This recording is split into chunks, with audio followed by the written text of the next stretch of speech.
1, 2, 3. We're rolling. Welcome back, everyone. Hey. Episode 103 103. of the Jiu-Jitsu Dummies podcast, brought to you by Black Belt Digital Marketing. Anything you need to build your business on or offline, website design, Google Ads, graphic design, printing, SEOs. we can help. That's SEOs. I love when somebody says that. And I'm like, okay, you don't know what you're talking about. SEOs. Check us out at Black Belt Digital Marketing on Instagram or our website, bbdigitalmarketing.com. That's right. You can request a free review of your entire online presence right there on the homepage. I told somebody, you're the only website I know besides like Google because I hear it so much that somebody was like, they're like, oh, you know marketing? I was like, yeah, bbdigitalmarketing.com. That's exactly the Very website. Cool. Keep on looking. We should give you a shirt. Oh, look. Mira esto. My name is Milton Campus. I'm a brown belt training out of South Florida. He sure You is. got Bo behind the camera. Miguel riding shotgun. What's up, guys? Don't forget to like, comment, share, click that subscribe button on YouTube. It's We a really huge appreciate honor. the support. Joining us today is Talita Alencar. Yeah, there you go. I don't know how to put the accent She'll on the let you know. Alencar. She'll let you know. Talita Alencar. How did you say to say it? Alencar, I guess. But I speak Spanish. I don't know if Portuguese that's the Spanish way of is saying it. It's probably totally different. completely. We very much appreciate you coming on, Talita. We can't wait to talk to you in a few minutes. Quick shout outs. What do we What got? do you want to do first? Flow and roll. Throw Thank you and to Sean and his crew. Hands down, the best custom gi and no gi gear in the business. roll. Hands down. We were just talking about the pre-orders and our next idea, which Yeah. we won't share. Now you're in on the secret. Mysterious- now you're in on the Mysterious secret. Milton The next one that we is want to tell. back, ladies and gentlemen. Don't believe us. Visit them on Instagram at flow_n_roll. Even Sean's hearing that for the first time if he's listening. Yeah. They're like, what? There's another rash guard? Yeah. Check out their custom designs. They work with academies across the country. You will not find a better custom gi and no gi company to work with. Flowandroll.com, right? Get 20% off your order with code JJD. Now that's if you order t-shirts, skis, belts, anything from their website. Yeah. That's not 20% off of your custom order for your gym. The bulk orders, But yeah. you should be reaching out to them for your custom order. They have an incredible pre-order program. Hit them up. It lets you get your gear for your gym with a minimal investment. I'll let Sean explain it, but it's an awesome program. You should check it out. If you're a new business owner, a new gym owner, or you're somebody that's been around and you do not have $15,000 to lay out for the 100 gis or whatever you need for the year, reach out to Sean. He'll talk to you about how to get your equipment for very little money out of pocket. That's right. It's not a scam. It's not weird. It's a cool, legitimate way for him to help gyms across the country. It's just a good business Prob- model. Yeah, it's an awesome business model. He done figured it out, y'all. Proper conscientious business. He done. We basically we did the pre-order for the Peace Love Jiu-Jitsu rash guard the same way he would do a gym's gis and no gis. I mean, it's the same. I think the best way to say it is that some people figure stuff out better than other people, and this dude done figured it out. Yeah, he just did. Check it out. That's it. It's that simple. We just happened to have gotten lucky enough to meet him. And it's great. It's absolutely great. All right, let's move on. Thank you to the BJJ Box for all your support as well. Tony, incredible guy to work with. They are Jiu-Jitsu's favorite monthly subscription box. Cats love your the door. box. You get about 4 to 7 Jiu-Jitsu items like supplements, supplies, snacks. We get T-shirts every box. New box for your cat. Different, different. You can buy different levels. There are different boxes that you can buy. Yep. You can get a rash guard. You can get it quarterly. So check them out. Use code JJD10 to get $10 off your first order. Again, it's thebjjbox.com. What else can we say about it? Oh, I don't know. Yeah, This BJJ is, Savage. Schrodinger's BJJ box. BJJ Sausage. Oh, nice. BJJ Savage. Oh, you are wearing it. Yeah, this Yeah. is from. Yeah, I got a shirt on underneath. It looks cool, though. This is the shirt that we got in the last The BJJ Punisher. box. This is it. The BJJ box on it. So Have you seen all the thank you, memes Tony. with that skull? We appreciate it. What's that? Have you seen all the memes with that skull? It's like that dead face. Yeah. Oh, this is Punisher. the what is Punisher. that? Punisher. Yeah. Yeah. Which is the best Punisher? Which is the best movie Punisher? or the Netflix? The movie or the Netflix show? I'm just because I was a kid when the movie came out. The movie. No. I know. Have you watched the whole. I know. Yeah. I know you're right, but I'm going like if you go like Miguel, what's faster, a 2021 Lamborghini Aventador or You lost a me. Maserati. I mean, not a Maserati, a Ferrari You lost me. Testarossa. You I'd be lost like, I choose a me. Testarossa Don't know cars. because I love it, What's not that? because it's fast. You know what I mean? Shout out to Neutral Zone CBD. No matter if your aches and pains are coming from lifting weights at the gym, rolling on the mats, or just the daily grind of life, which is the main reason I use it, sitting at a desk all day hunched over. Neutral Zone has a product for you. Find your Neutral Zone by finding the best product for your pain wellness so you can continue your active lifestyle. Yo, that roller's been crushing it in my life. What's that? The Neutral Zone roller. The roll-on? Yeah. Yeah. Did I So pop I don't know. it? I don't know if you've noticed this, but like this guy named, have you heard of Gordon Ryan? It sounds familiar. Okay, so he's been doing like a lot of this smother tapping stuff. And Look, yeah. Not lying. You ever been smother tapped, sir? The Gordon Ryan style smother tap? No, but I do the Abu Ghraib. Dude, that makes it look like Candyland. Yeah. Yep. Why? How do you know? Just you're seeing it. But Well, I've been under you've been you. smothered by me No, you don't smother tap. No, Gordon Ryan style smother tapping from the top. from the top with like that neck crank on the back of your neck, and then having like, dude, it is tremendous. I do amounts of pressure, even from people who aren't that strong. I can. I do the north. I love the north south. You know that. You should do smother tapping. So I've also do the Abu Ghraib is really when I understand. My belly's on the face. I've been there with a nice wet rash. Yeah, I've been there. I can I can't even just I can get somebody's face because somebody's going like this from side to side as you're trying to smother them, and I can get the head and catch it and then just straight nose, and then they can't move their face side to side anymore. Yeah, that's the true Abu Ghraib. Yeah. That's okay. That's the one that I think Junior actually named. While breaking their neck from the back.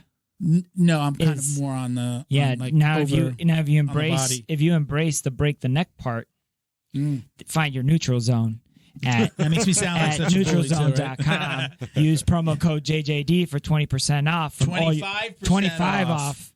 25% off at neutralzone. An extra 5% for that neck. Sorry, Mike. That's what I get for letting Miguel do part of the shout out. He didn't even give it to me. I was just kind of running with it. My neck hurts. My neck hurts. All right, let's jump right in. Let's get Talita in here. Let's do it. Welcome, Talita. How are you? I'm outstanding. And you? We're doing good. We're doing good. You can hear us fine. We can hear you, right? We're good. We're all set. Perfect. Yeah. Now we're Mac pros. There we go. We're Beats pros, headset pros now. We're certified. All right. Welcome to new generation.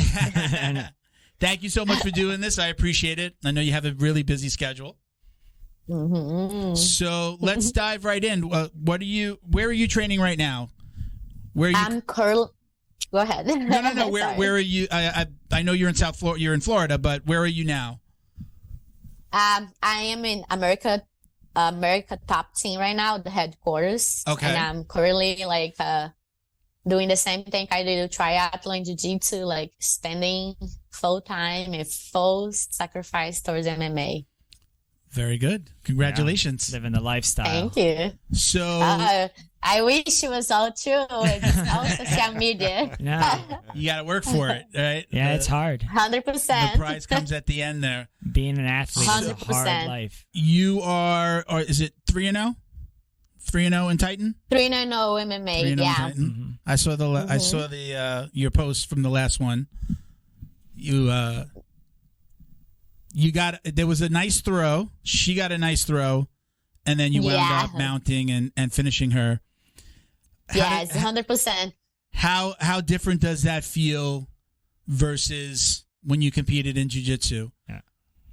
I mean, when I competed jiu-jitsu, it was by stage, there's a point that I was doing just because I have a lot of heart and I didn't have as much technique, but because I have so much heart, it makes me have exciting math, but at the same time, I was making a lot of mistakes, Mm-hmm. And then comes a middle term of my career that I'm more overthinking, and I'm thinking more and studying my opponents and becoming a real professional.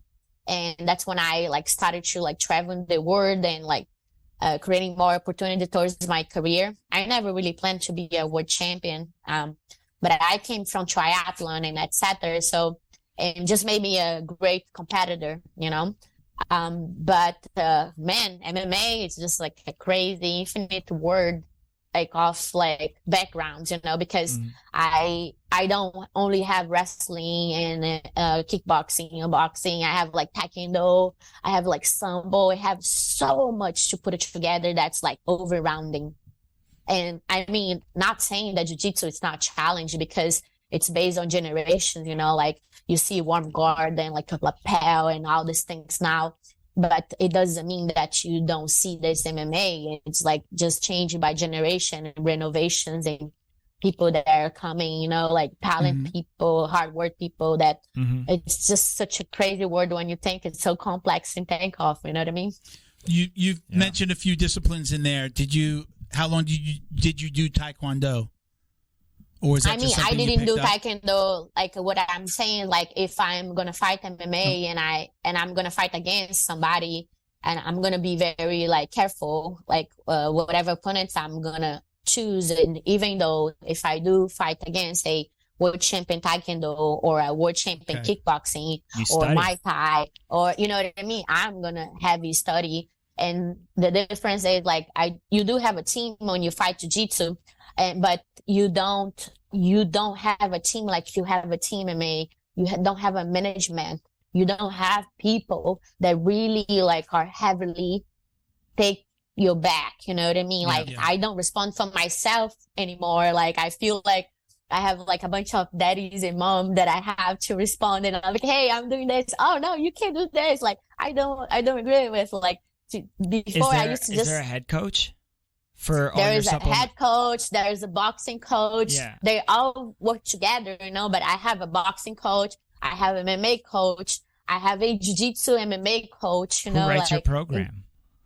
Yeah, we all, like in ATT, we all have a schedule, and when you in camp, you have prioritized training, but I, thank God, I'm a professional already in jiu-jitsu and another sport. And I have my own garage gym, you know, like I do my homework here, and I repeat this with my students, and I just perfect it, you know. Yeah. And I'm specializing in self-defense in general, and just makes me even better at this, you know. So is you say you're training at American Top Team, all of your training is there now? Do you go to other gyms and still practice, or is it like no? I mean, obviously you're a jiu-jitsu pro, but your boxing, your wrestling, your everything is happening there at American Top Team now. Yes, everything happens in there, but I do most of my private training home because I don't want to share all my secrets. Okay. Yeah.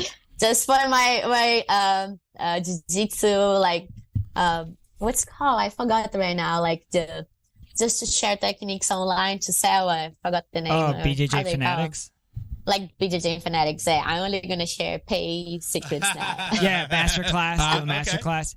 So what's really interesting is so we've talked to several MMA people. I'm a huge MMA fan. I'm more of a behind the scenes MMA fan. So like stuff like what you're saying, like you have, you know, a head coach with all these other coaches. You're in house. You're in a mega gym. You know, Dan Lambert's giant franchise, and you're at the headquarters of it. So that means you get everybody there. And yes, man, it's crazy. But it's also weird because it's how good you perform. There's people that are there that are new, and they don't get as much attention as you do, and you kind of have to earn that. There's competition within. And 100%. Like ATT is not just a business towards fighting; it's a university. You know. There is a lot of, before going there, like actually, if I'm going back down the story, Talita Alencar with ATT, I was supposed to be in ATT like 5 years ago when I actually really decided to do MMA. But the circumstance didn't let me go there because I was somebody that I let what people say influence me towards my MMA career. But I think the decision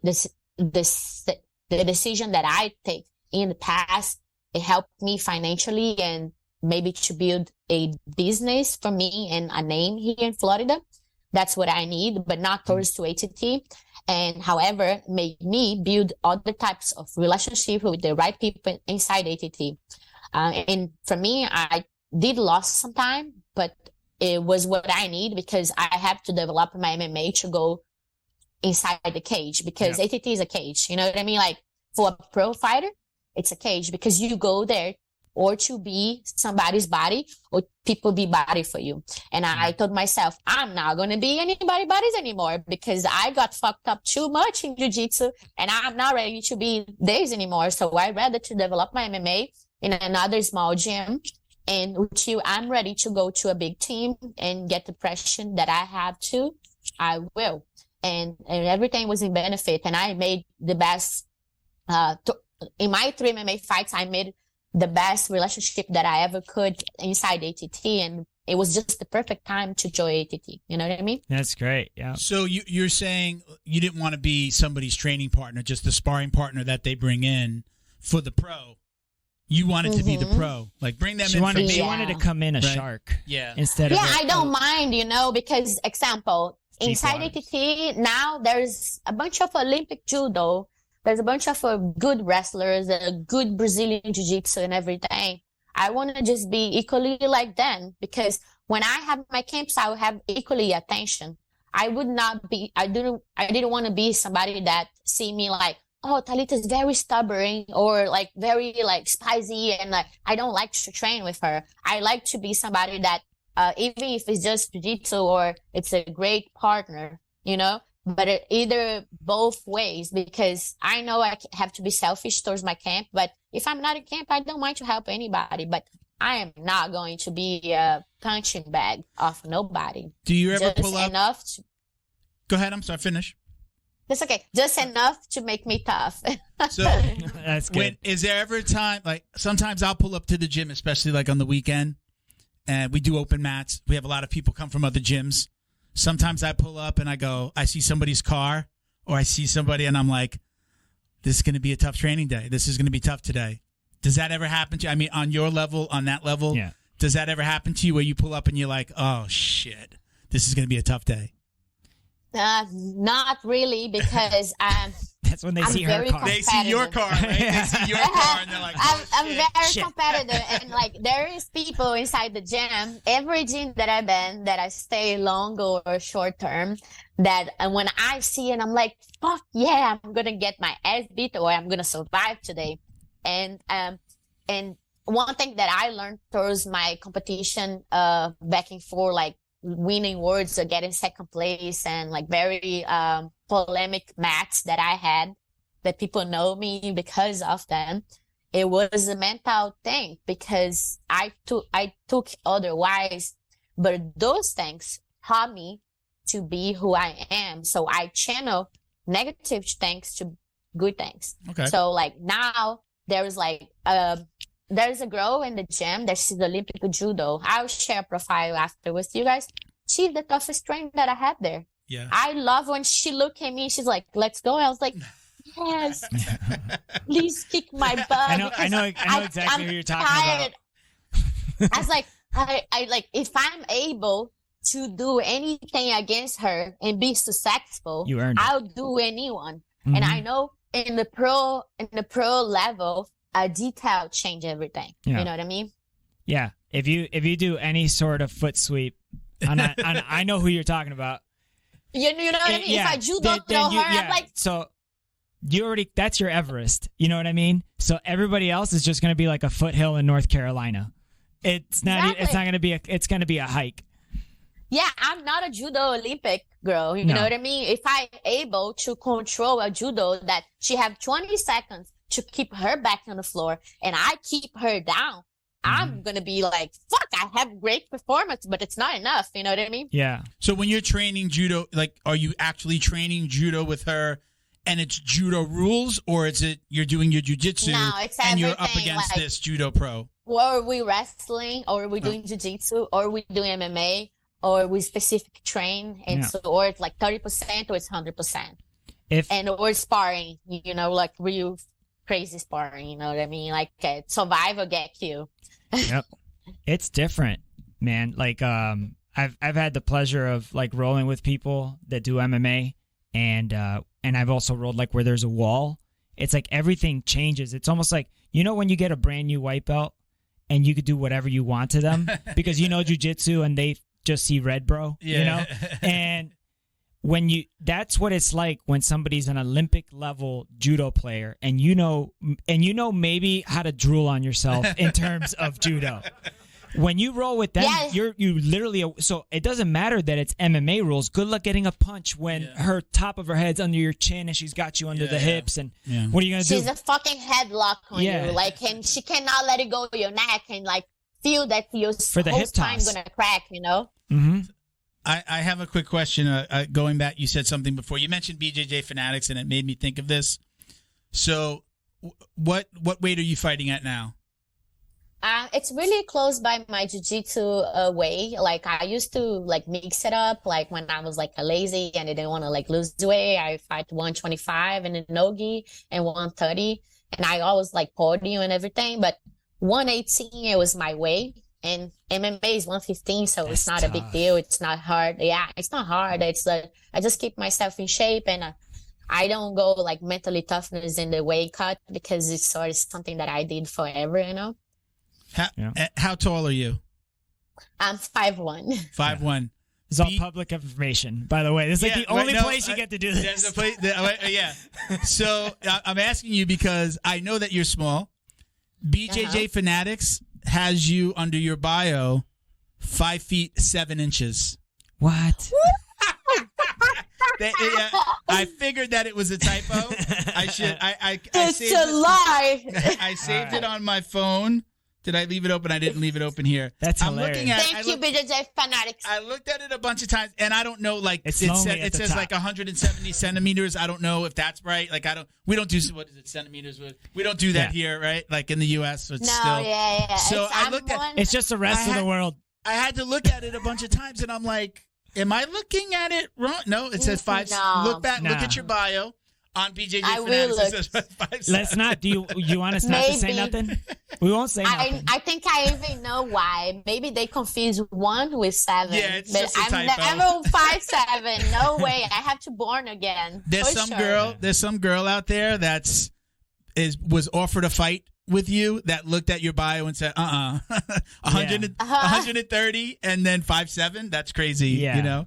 But yeah, that's crazy. Look at your bio when you get a chance, and you'll see I think it's funny. I'll definitely look. I never really had to pay attention to this. Thank you. I was saying funny. More like I felt like this is probably one of the only environments where you have a lady and you're just like, how old are you? How much do you weigh? How tall are you? Yeah, it's like a big no. Yeah, no, I like most of ladies, they get like over rounding or like, I don't know why they don't like to share the age. I don't really care, you know, like if I Google you, it's the first thing that pops up. Yeah, I think you're doing this and then your public age, information. Weight, yeah. In this context, in this forum, it's okay to ask a lady. How cool would it be if you could just Google your friends? I don't really care. Can we see those arms again? I wish we had like a Facebook, but it was just that. It was a Facebook, but the only thing is your current weight, height, you know, the last time you want to fight. I don't care if it's a street fight or whatever. Like, what's your street record? Let's do it. Like, yeah, just like Throw a Facebook. Me some money. That's it. It's just one picture. It's just your baseball card. That's going to be a great picture that you flexing. Cause he's taking a picture of you on. You'll see it. I'll post it today or tomorrow. I tricked you You're into on doing this it. digital. You're on this digital thing where he took a picture of that. Of you doing that, so it's going to look cool. You'll see what I mean when I'll post it. I always thank the guest either later that night, depending on when we end, or the next day. I'll use that picture of you on the podcast. I should have done the trick I did like in 6th grade. You remember pushing up your bicep for your friends? Yeah. I still do that. Yeah.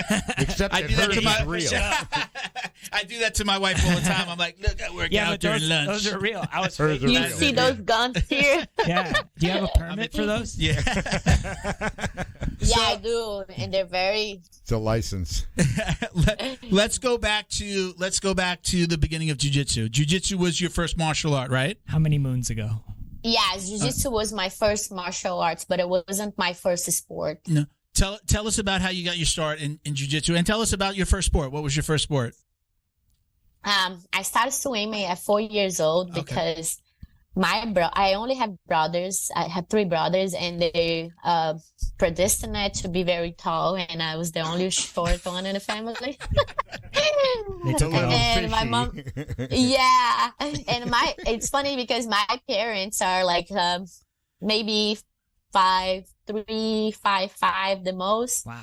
And I'm the only one that's 5'1", but my two brothers are huge, like my grandpa, and they really tall. And I'm like, the fuck happened to me? Yeah, they took it all. And my mom, okay, you're going to swimming class because they say that's going to help you to disinvolve better and to grow. And I don't think in Brazil back in the day, because I'm from 90s, we have the hormone grow, I didn't have the opportunity to be growing so much. Thank God. So from 4 years old, maybe a few years back, I did a transition to triathlon. In the city that I was raised, there was a project from the government that was taking kids from the streets to do a free triathlon. So the government offered like swims and like running and bicycles, everything, and they had like callers from each like district in the city. Okay. That did triathlon. City And team. on Saturdays and Sunday we meet and we have like small competitions against each other. And it was very fun. I did this in the middle of days. I did this for about 7 years. In the middle of days, I got in love with jiu-jitsu because I was already like kind of teenage, like 10 years old. And I was like already flirting with this age. I met a boy that used to do jiu-jitsu and he kind of like got me into this. I just got to know jiu-jitsu because he trained jiu-jitsu. But what got me into jiu-jitsu reality was because my daddy was like kind of abusive with my mom a little bit. He used to drink and be a womanizer. There's no trauma based on this. It's just like very regular in Latin America men's, Hey, wait a minute. What? We're not Hey, American. but it's not being a stereotype. I'm Not being a American, stereotype. bro. We're Americanized, right? We say that. I We're know. Americanized. I was born here. He was born in Colombia Yeah, I was and born moved in here. Colombia. Yeah. So Yeah, but it's not really a stereotype, but there is It- a lot it is. of it. I grew But- up in a, here, I let grew me up in a let me house blow full of up a women. whole island. Like my wife, my wife is from Ecuador, and she had a she Dominican.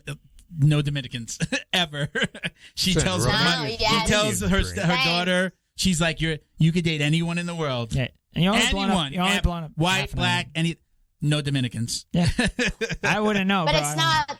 It's just the way that It's a different culture. The society teach. Yeah, the society teach how to be a woman. Has to go to the kitchen. Has to take care of the house. This. I'm not trying to be a feminist. I'm a very fair person because I do a male sport. And I need to be fair when it comes to those things. But unfortunately, it's much reality back in the day. But now times are different, and I don't live in Brazil anymore. I don't have so much the Brazilian culture in me so much anymore. Yeah, of course, when I go there, I know how things works and etc. But I live in America and I had to adjust with the culture here. And I love to have like dual citizenship, Yeah. Mm-hmm. Do you have you have dual citizenship now? Yeah. Congrats. That's awesome. Free pass, baby. Yeah. So, what got me really like into to leave triathlon to jiu-jitsu, it was just the age, like I was like being a teenage hormone and I was like rebel. I was a bad kid, really bad. Like I used to fight all the time. And every time I fight in the street, my mom grabbed me from my hand. She slapped a shit out of me. It's like, Really?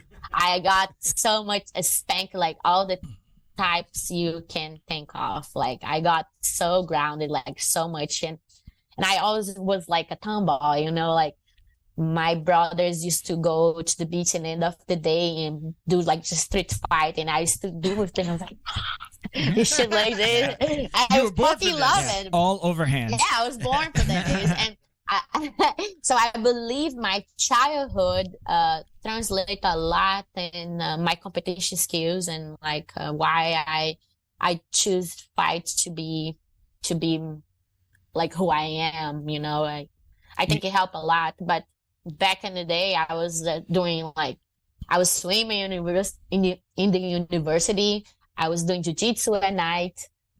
the swimming helped me to keep a scholarship in law school, you know, and I was doing too many things as I grow as an adult, you know. You sound like a champion. Like now you speak like a champion. Thank you to Feito IT and AV, specializing in commercial and residential automation, security cameras, CCTV, POS, and more.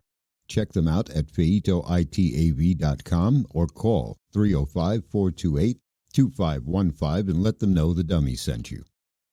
Thank you to Neutral Zone CBD, a combat family-owned company that supports athletes and the people who love them. Neutral Zone strives to deliver clean CBD products for sports recovery in gummies, lotions, balms, roll-ons, and more. After a competition, a hard rolling session, or a tough day on the job, Neutral Zone has a product designed to help you reduce inflammation, increase cell rejuvenation, and may even help with aging joints. Visit NeutralZoneCBD.com and get 25% off your order with code JJD. And follow them on Instagram too, at MyNeutralZone. Jiu-Jitsu's favorite monthly subscription box has now joined the Jiu-Jitsu Dummies podcast. The BJJ box is delivered to your door filled with premium jiu-jitsu and grappling apparel, equipment, supplements, supplies, snacks, and more. The crew at the BJJ box find the best in the world of jiu-jitsu and guarantee every box to be worth more than the cost. Each box includes 4 to 7 items you're going to love. Visit thebjjbox.com and use code JJD10 to get $10 off your very first box, and give them a follow on Instagram at thebjjbox. Special thank you to the crew over at Flow and Roll for all their support. Flow and Roll is renowned for their incredible no-gi rash guards, shorts, and leggings. Flow and Roll has quickly become the premier custom apparel provider for academies big and small throughout the United States. Reach out today to discuss your custom order and ask about their incredible pre-order program. You can send an email to flowandroll@gmail.com or visit their Instagram at flow_n_roll and shoot them a direct message. And yes, they can create an awesome custom gi for your academy as well. Visit flowandroll.com to check out their awesome designs, and while you're there, pick up a Jiu-Jitsu Dummy signature tee exclusively at flowandroll.com.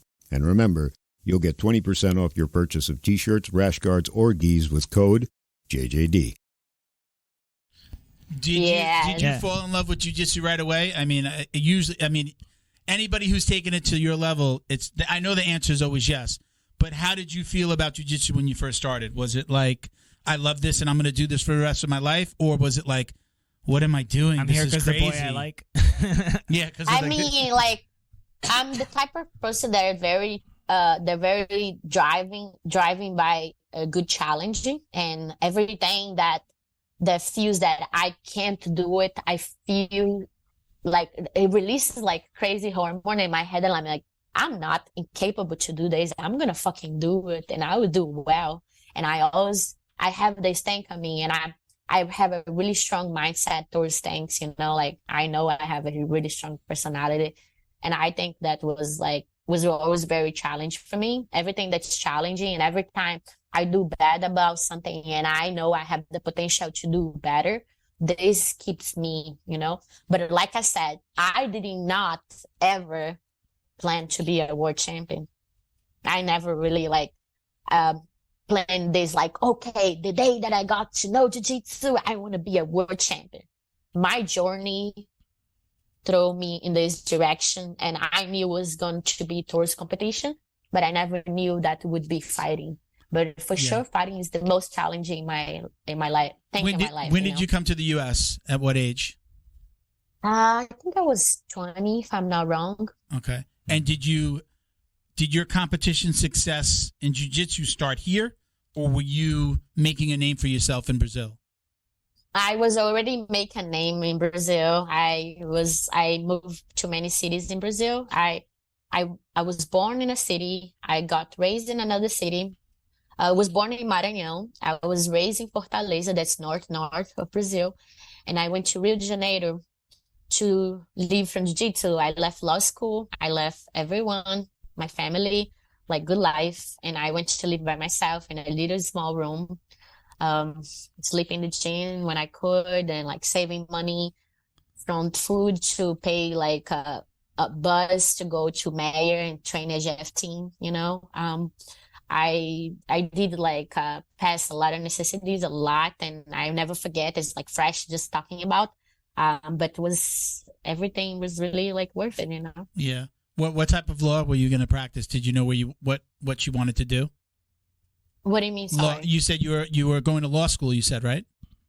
Oh yeah, I wanted to do criminal Law? I want to, yeah, because law, it's the same kind of in Brazil and the United States. You have to get a degree, like a bachelor, right? And then you have to pass in Brazil called OAB. It's like the bar. bar. Here they call it the bar, yeah. Yes. But the reality was go back towards my family. Like my mom never had an opportunity to have a degree, and her dream was like me and my brothers have a good life and at least like have a good school. I was the one that started like being towards like sport competition. And then my older brother followed. When I did triathlon, after a few years, my older brother started to do as well. And thank God, like I got my both brothers into jiu-jitsu a little bit, but it's not like their thing, you know, they like lifting stuff. But yeah, it's like sports has always been my life, you know. I really love what I do, pretty much. At what point did your mindset change from BJJ, I'm a world champ? What clicked that made you want to go into MMA? I mean, like, besides all people always telling my entire career, saying like, hey, you have a really aggressive style, the honey badger, like the Tasman devil, like I don't know how many nicknames I have, you know, like, why don't you do MMA? You're going to do so fine. And I'm like, I don't want to get punched in the face. It was the same thing I used to say about jiu-jitsu, like in the beginning, like right in the beginning.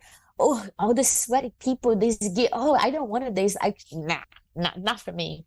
But it just totally changed my life.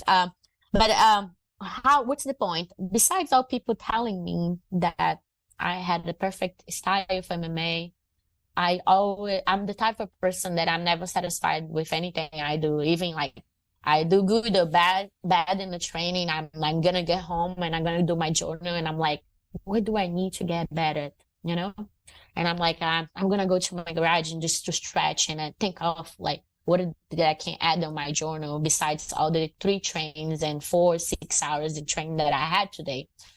And I mean, I just need a new challenge, you know, like I became world champion and my second year, I was supposed to be a world champion again, but I have a really polemic match with ex-opponent from GFT, and I let the mindset of the crowd fuck my head. And I supposed to be like 3 times gi world champion. I pay based on my mindset. That it changed like right after. And I became no-gi world champion many times. I also did not plan. I was like, I'm going to compete and let's see if I'm going to win, you know? And definitely a big part of my mental set was my coach, Teodoro Canal in Brazil. And that's my forever coach, never going to change. It's going to be my forever coach that gave like that. Yeah, my forever coach that gave me my black belt and is always present in my career no matter what, even being there in Brazil, you know. But I just need a new challenge, and I said like, okay, if I was able to write history in jiu-jitsu, why I cannot do MMA? I watched those, with all the respect, I watched those MMA girls fighting, and I'm like, what the fuck? I could have won this match already, you know. Yeah. Like sometimes you compare yourself and things that, and your thoughts and the way you build your mind make stuff come true. You know what I mean? Mm-hmm. So that's how I believe now that I can do anything and I would be successful. Yeah. In my mind, if I saw you watching an MMA fight right there on the TV in your living room, I would guess that if you're watching a girl's fight, you're not sitting down. I picture you like getting up, getting all excited, or you like Is that the? It depends. There's my favorites and there's less favorites. There's some fights that are boring, and I'm like, I'm just gonna be on my phone. Fuck this. You know what I mean? Like, fuck. Yeah. Yeah. You know, it can be very long. Like jiu-jitsu, it can be 15, 25. You know. But there's a lot of matches that I can guess, and because I also had a bunch of like maybe 6 or 7 referee like course, kind of like transition a little bit to MMA. I don't know as much as boxing. I'm getting to understand everything every day a little bit, you know. But yeah, there's matches that I'm on my feet and I'm like, like screaming. I have a 75-inch TV. Like when I'm watching MMA, I'm like, I can be further away, but I feel that I'm inside of the TV. Yeah. But it's almost your size. Oh, it's bigger than me, like bigger than me, bro. Yeah. I don't know. And you know, it's funny. Like there is matches that I get very excited. Usually Brazilians or like my favorites, like in general. But I have like 2 cameras on my living room. There's one over there and the other one right here.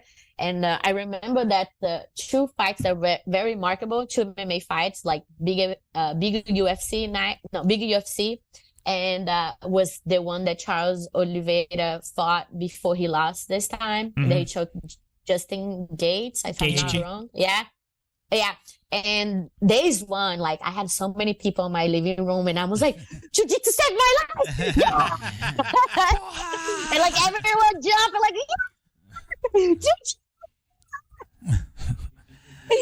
and the other one was the Chinese girl with the last one, Whaley, yeah, but I already knew that she was way beat more the Cookie rounded. Monster. Like, yeah, everybody knew that one. It was like I think it was like plus 1,100 if you bet on Cookie Monster to win. Yeah, like you bet $100 and you win $1,100.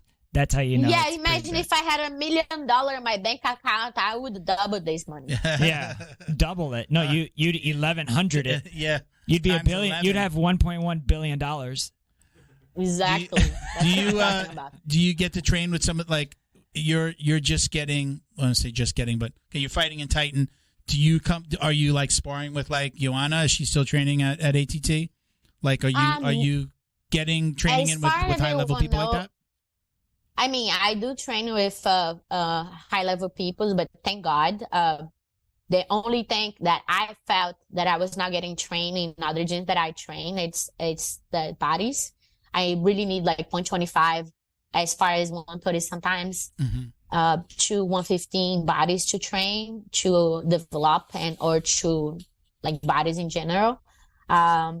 I do not train with Johanna. I barely see her in ATT maybe 3 or 4 times. When I joined ATT, she was already retired from UFC from her last fight. She does still train, but she's back for traveling, being a star right now. I was present one of her trains, but she never looked at me to train. Yeah. I mean, she trains with the girls that I train, and as far as grappling, she's fine defending like wall and etc. If she would add some like chain wrestling and grounding pound, like when you get pressure on the cage, like you throw elbows and etc., it would be a game change, of course, for her. But as far as jiu-jitsu, I think I could fully dominate in this aspect, you know. Now, 100%, because I see like the girls that they train. Yeah. Yeah, I'm not cocky at all, but I'm telling you, I see a lot of things. But I mean, when you put everything together, it's different, you know. As far as grappling exchange. Earlier, you said when you were doing jiu-jitsu and you would watch MMA, you'd be like, oh, I could have 100. If I got the fight there, it would have been over in 2 seconds, right? You said that. But there's a really big difference between jiu-jitsu and MMA, and I just want to hear your opinion on it. In jiu-jitsu, you see a really competitive high-level person. I'm not even going to say belt, just high-level person. You see it, and you're like, there is a 100% chance I'm going to lose with my current skill set, cardio, whatever.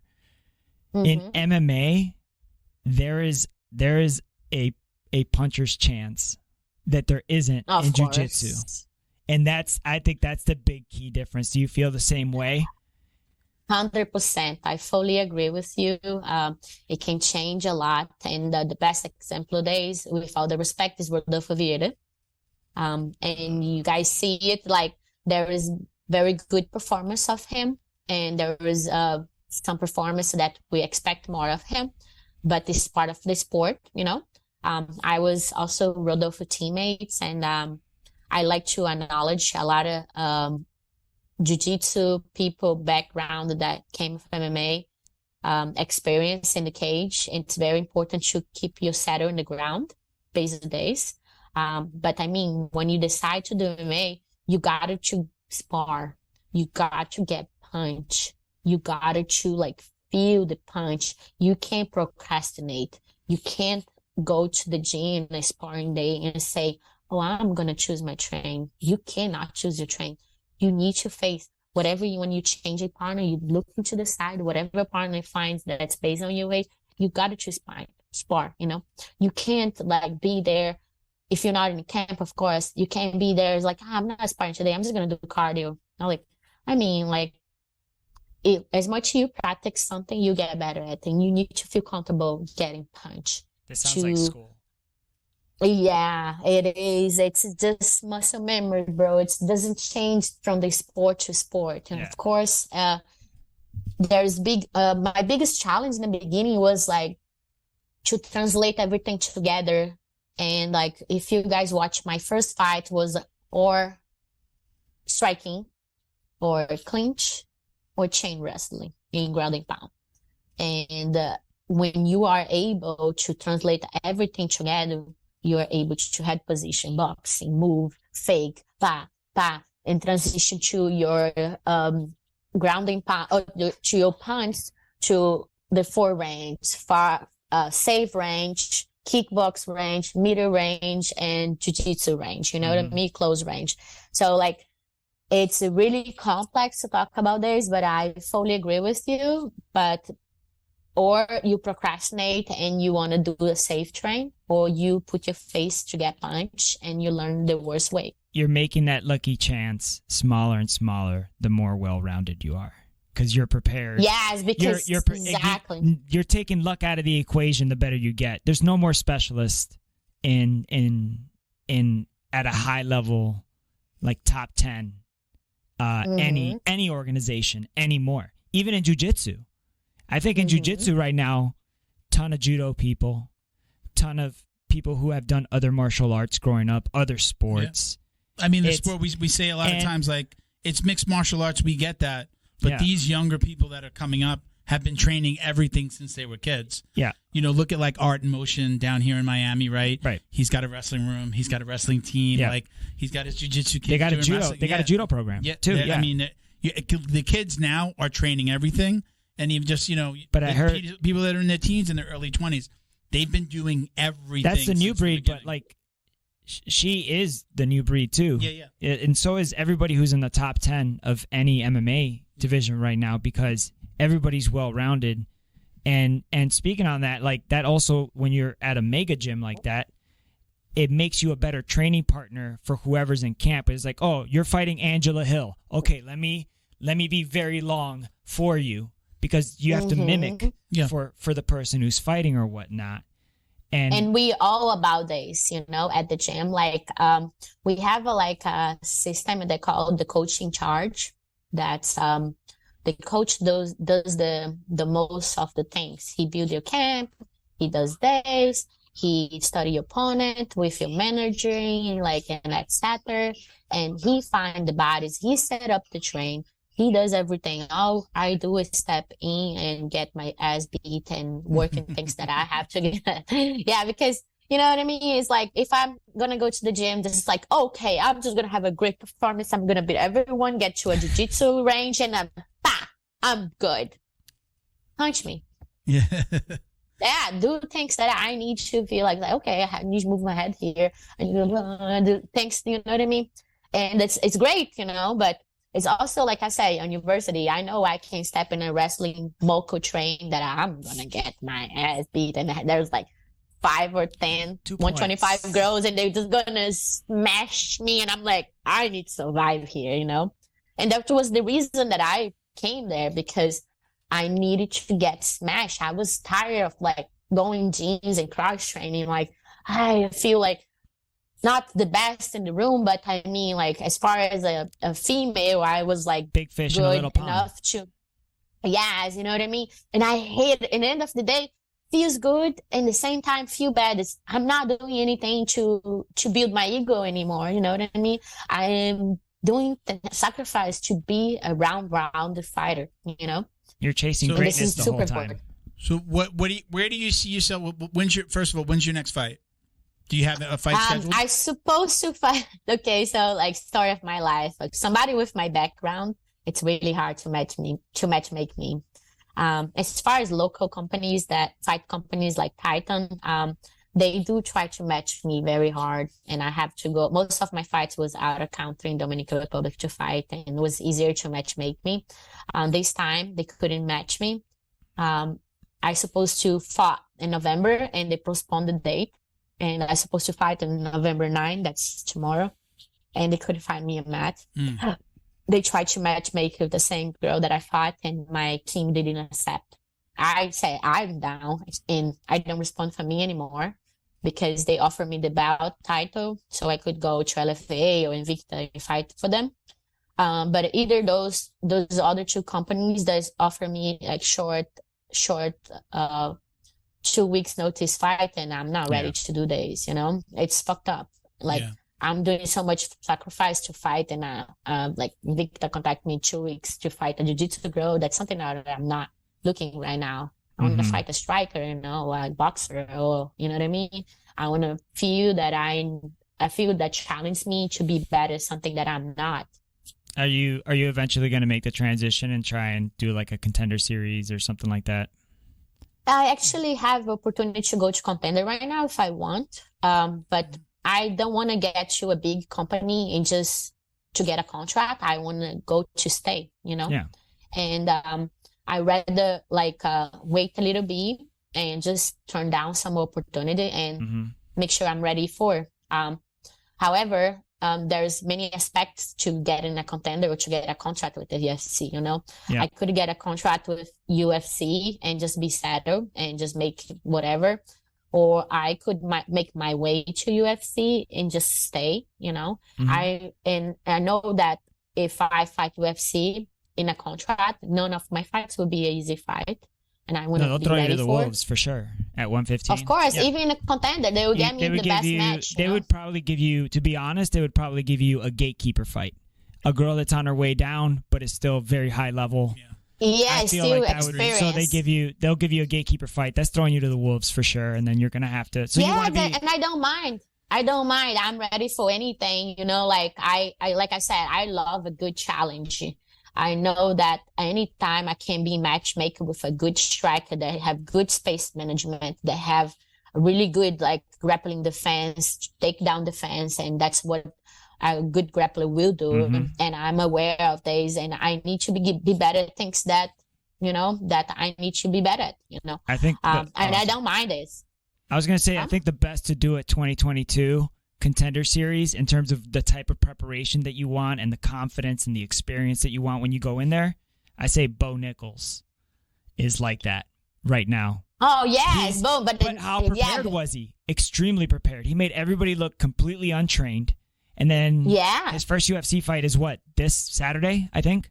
I think he's going to go far, but right out of the gate. And I feel like that's how you want to be. You want to come in, you want to hit the ground running in the UFC. You don't just want to be a journeyman or a yes man, you know, for the company. Yes, 100%. Is one UFC in the conversation for? Yeah, I actually got offered one UFC by Leo Vieira. Thank you, Leo, for thinking about me. I'm very grateful. And the difference from one championship to UFC that I can get a contract in one championship, just grappling. You know, I can do what I'm best at and fight MMA if I want to. But right now, like, it would be possible accept one on UFC because it's something that's pleasurable for me towards in the time frame that I want to be in UFC, you know. And there's other possibilities too. We're not talking about PFL. We're not talking about Bellator, you know, like PFL is open in 2023, $125 to $1 million. And maybe in a few years they'll get 115, you know. So I believe there's a lot of opportunity to be a millionaire, and I'm on top of that. Yeah. I'm on top of them. $1 million check isn't so bad after a season of fighting, right? No. Besides the tax and everything, I don't really care. So, I just want to make the. Can we go back to something you said before too? You said business. You were talking about business and your business. Yeah. What business, other than training, what business are you in? What are you doing? So when I moved from the city that I was raised towards Rio de Janeiro, I was already having a sales background, and I got trained from my 17 towards my entire life competing jiu-jitsu, because there is no other way to make money to compete, you know, or I be a lawyer full-time and just stay overnight studying and just towards the goal that I have in law school, or I let it go everything and have a regular sell work to actually pay for my tournaments. Because when you started as a blue belt back in the day, you didn't have as much as sponsorship, you know, I had to beg for my first sponsorship, send emails, create opportunities, and my sales background helped me to be marketable, to be my brand, and to develop other things in the United States. And when I came here, was a new culture, new language, and I had a really hard time understanding things. And I'm like, how can I be better? And I'm like, I need to do a course here. What could I do that could help me to understand people, make friends and everything? So I did a week of Dale Carnegie, and in this course, they were sorting, who needs, they were rifle a 1-year course for somebody that most needs the course, who deserve better. And this group of 10 or 12 people, they choose me, and I did the year of Dale Carnegie and just changed my life, you know, change the way I think, change the way I recognize and I read people, and just make me in many aspects, not just towards business, how to work with people better. You know what I mean? How to express yourself better, how to talk about your mistakes first, then judge somebody, or, you know what I mean? And Dale Carnegie just made me go more towards brain activity,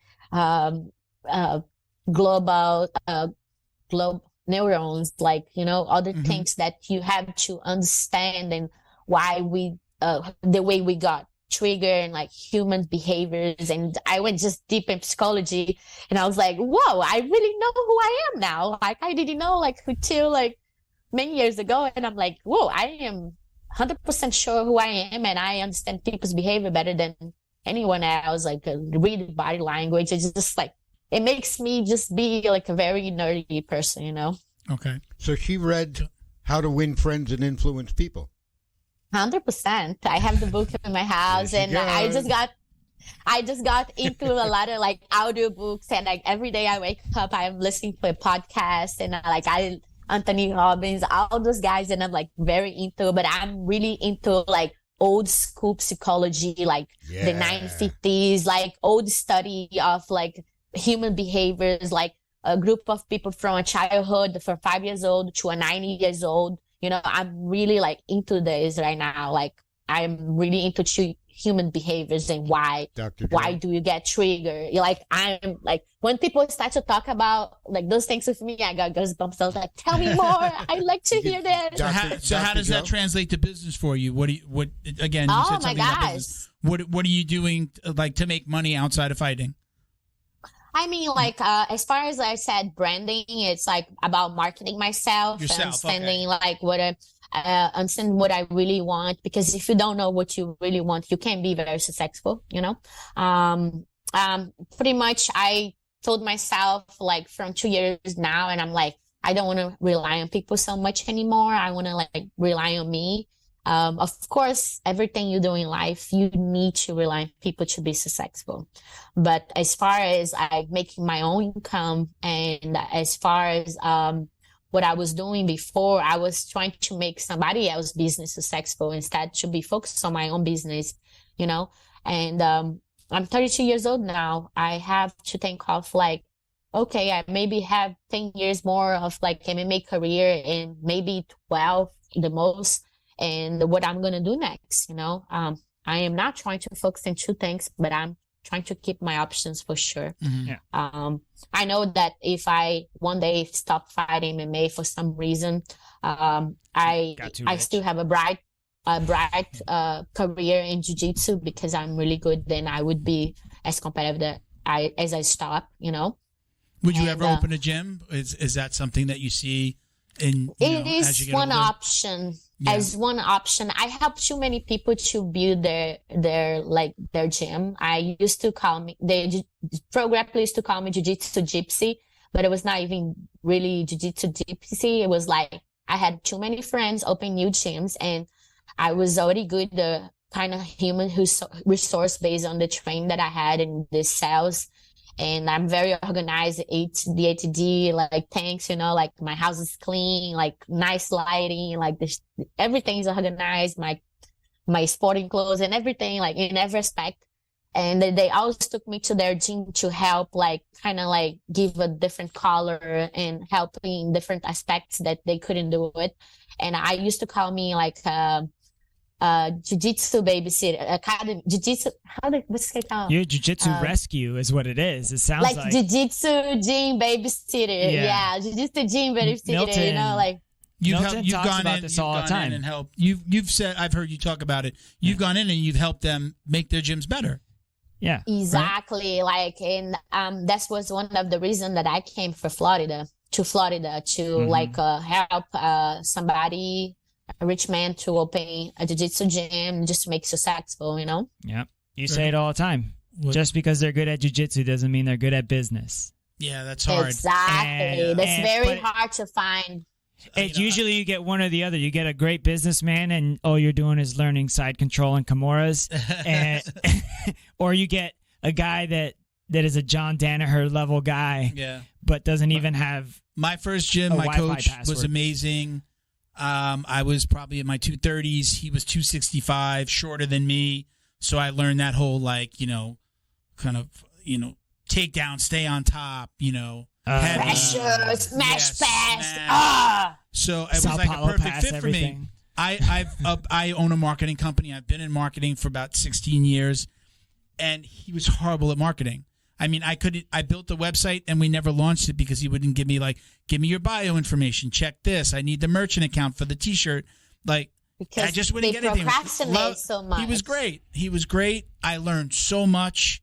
I was helping coach right away. That's not his fault. I was already in my 40s when I started. So I was a grown man. I had a different mindset. And he was horrible at marketing. The gym closed after 2 years. We had no marketing. You have to be open during the day. You have to, you know, it's like opening at 5:30. You're not going to develop a kids program. You know, you have to have the aftercare. You know, it just was at a time where things were changing, and you know, you had fight sports right around the corner with Felipe, you know, killing it, and you know, again, picking up the kids from the schools, and I mean, it was just like you're not going to be able to. That's the other Milton saying, "Get the mom in the gym." And the rest of the family will follow. Yeah, if you can get, you target the mom. You target like the mom that has the kid. Get them in, right? Bullying ads and things like. Get them in the gym, and then like I know in our gym, it's like it's rare that a parent doesn't start training. Doesn't stay. One of them. It's the kid gets on the mat, and then the parents are in the adults class eventually. One, if not both. How many families do we have? Like. Ray and his wife. Even my gym. I mean, there's a whole bunch of people families that are the kids started, and now mom and dad are training. And you know, I mentioned I know you competed against her. I look back at I saw your record. You competed against my coach, one of my Sophia. Yeah. I love her. Yeah, she's they're incredible. I love both of them, and they have two different styles. So it's great when sometimes, you know, I'm always learning from Felipe, and she had like we separate the girls sometimes. Like sometimes she just coaches the girls. So when they put us together when like Felipe's away, everybody's always excited because her jiu-jitsu is so different. So it's really fun to learn from her. Spider guard. But I think that's one of the reasons why we get so many parents, especially the women, because you have that husband-wife pair. And she'll be after the women. Come on, try it. Get it, throw it on the gi. Here's a gi. Don't worry, come on. And she gets them, and they get addicted, and I think cool. That's very essential. Like in a business, even in a jiu-jitsu gym that's just jiu-jitsu, okay, having a partner, okay, or you have a partner, blind partner, doesn't matter.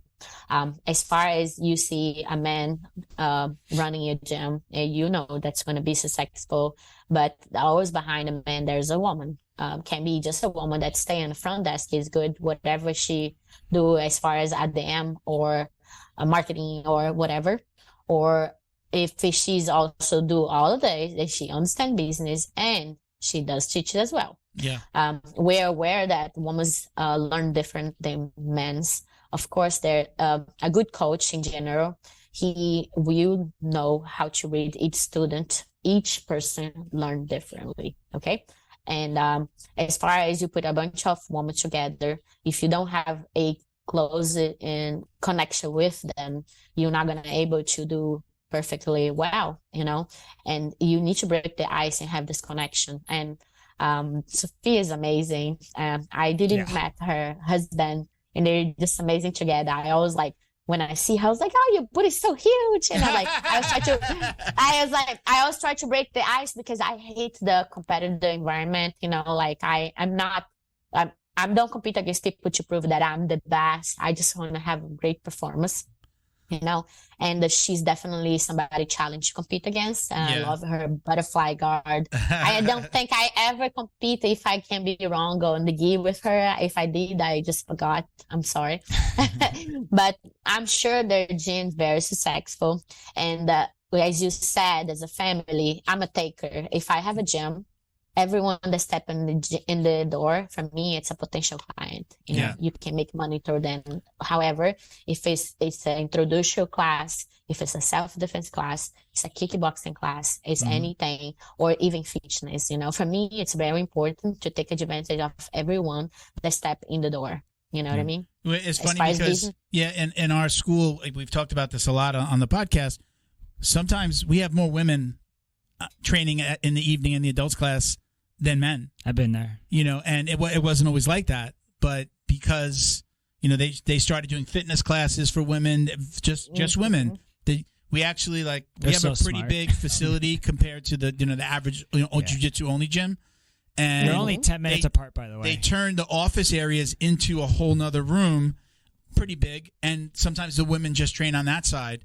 So sometimes it's funny because we'll do the warm-ups and we'll be done, the guys will be done, and you can hear them still warming up for another 10 minutes. Her classes are hard.